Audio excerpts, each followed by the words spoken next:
অসাধারণ লোভনীয়। এই মাসেই সরস্বতী পুজো। সরস্বতী পুজোর মতো ভোগের এই আইটেমগুলি আমি ট্রাই করেছিলাম, আপনারাও ট্রাই করুন। ওয়েলকাম টু প্রমোট দোজ আর্থ।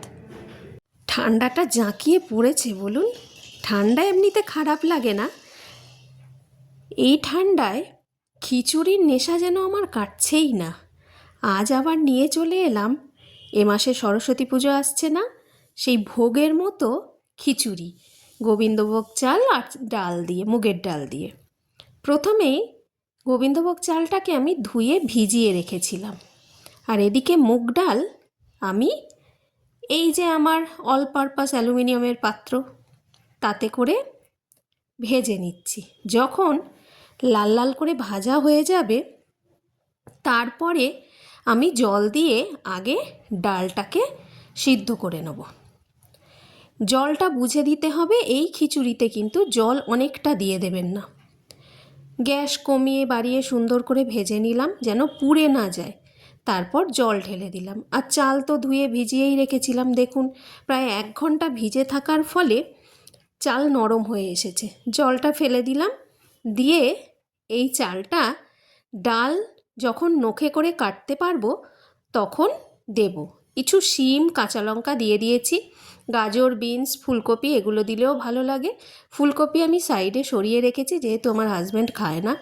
আর পাঁপড় ভাজা, আলু ভাজা, বেগুন ভাজা, আলুর দম সব একে একে রেডি করা ছিল। এবার গোবিন্দভোগ চালটা যেহেতু ভিজে আছে তাই বেশিক্ষণ টাইম লাগবে না। ডালটার মধ্যে নুন দিয়ে দেবেন, নুনটা দিয়ে দিলে সিদ্ধটা তাড়াতাড়ি হয়ে যায়। হলুদ দেবেন না প্রথমেই, কারণ হলুদ প্রথমে দিলে সিদ্ধ হতে টাইম লাগে, এটা আমি নিজে পরীক্ষা করে দেখেছি। সেহেতু নুন দেওয়ার পরে দেখা যাচ্ছে যে ডালটা প্রায় নরমের দিকেই হয়ে এসছে, মোটামুটি 50% মতো হয়েছে। আমার নখটা তখন আবার ভেঙে গেছে দেখুন না, যার জন্য কেটে আপনাদের দেখাতে পাচ্ছি না, কি মুশকিলে পড়েছি। এবার এই যে চালটা দিয়ে দিলাম, দিয়ে এখন একটুখানি পরে ভালো করে ফুটে গেলে তারপরে হলুদ অ্যাড করতে হবে। আর ফুটে যখন যাবে এর সময়ই মটরশুঁটিটা আমি দিয়েছি, হলুদটা অ্যাড করে দিলাম। এবার চাপা দিয়ে রাখলাম, মোটামুটি 15-20 মিনিট মতো চাপা দিয়ে রাখলেই আপনার চাল পুরো নরম নরম হয়ে আসবে, যেহেতু 1 ঘন্টা ভিজিয়ে রেখেছিলাম। তাও আমি খানিকক্ষণ আরেকটুখানি চাপা দিয়ে রাখলাম। এদিকে ফোড়নটা রেডি করছি। গোটা জিরে নিলাম, তেজপাতা নিলাম, শুকনো লঙ্কা নিলাম। আমি সেদিনকে আর গোটা গরম মশলা দিইনি। আর আদা টমেটো দিলাম, আর তার সাথে আদা টমেটো খুব ভালো করে ভাজবো, আদাটা শেষে দেবো, টমেটোটা একটু নরম নরম হয়ে আসবে, একটু লবণ দিয়ে টমেটোটা ভেজে নেবো, তারপর আদাটা দেবো। আদা বেশি ভাজলে আবার তিতো তিতো হয়ে যায় জানেন তো। এবার এগুলো ভালো করে যখন ভাজা হয়ে যাবে তখন ফোড়নটা যাতে পুড়ে না যায় নজর রাখতে হবে, কিন্তু ফোড়ন পুড়ে গেলে সব স্বাদ নষ্ট। এবার এই ফোড়নটা দিয়ে দিয়েছি, আর ফোড়ন ধোয়া জলটাও দিয়ে দিয়েছি। দেখুন জলের পরিমাণটা একদম পারফেক্ট হয়েছে। এই খিচুড়ি কিন্তু খুব বেশি জল হলে ভালো লাগে না, যেমন মুসুর ডালের পাতলা খিচুড়ি পছন্দ হয়, মুগের ডালের পাতলা খিচুড়ি কিন্তু ভালো লাগে না। আবার এই মুগের ডালের খিচুড়িতে আরেকটা ব্যাপার, এটা গরম গরম না খেলে জমে গেলে ভালো লাগে না। ভালো লাগে পরের দিনে বাসি যদি খাওয়া যায় সেটা ভালো লাগে। তো এত সুন্দর খিচুড়িটা হয়েছিল না, চালটা নরম নরম, ডালটা তার মধ্যে গিরি গিরি করছে, কিটকিট করছে, অর্থাৎ ডালটা একটু শক্ত থাকবে। খুব সুন্দর, খুব সুন্দর। আর আমি জল দিয়েছিলাম এই বাটির 2 বাটি, মানে এই চায়ের যে জায়গা তার 2 বাটি। আর এখানে বর্নভিটার এই যে কাপগুলো, এই কাপে করে আমি চাল আর ডাল দিয়েছিলাম। চাল যতটা দেবেন ডাল ততটাই দিতে হবে। টিফিনের জন্য আমি রেডি করে নিয়েছি, আর হাজব্যান্ড খাবে এটা, তাই কপি ছাড়া।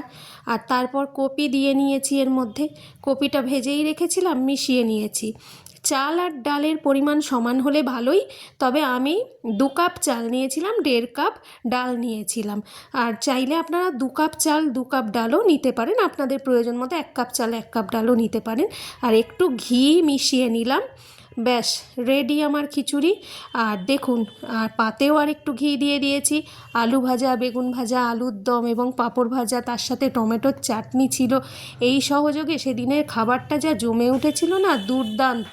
শীতের দুপুর, তার সাথে এই সুন্দর গোবিন্দভোগের ভোগের মতো চাল, ভোগের মতো খিচুড়ি, যেটা সামনেই সরস্বতী পূজা আসছে, আপনারা এই প্রসেসে ট্রাই করতে পারেন। কিন্তু চালটা পরে দিতে হবে, ডালটা আগে দিতে হবে। ডাল চাল একসঙ্গে দিয়ে দিলে কিন্তু মুগের ডাল গলে গেলে ভালো লাগে না। এখনও যাদের প্রমোটোস আর্ট সাবস্ক্রাইব করা হয়নি, প্লিজ সাবস্ক্রাইব মাই চ্যানেল। এখানে পাবেন অনেক ধরনের ভিডিও, কুকিং থেকে শুরু করে স্পিরিচুয়ালিটি, ট্রাভেল ব্লগ, অনেক কিছু একসাথে পেতে পারেন।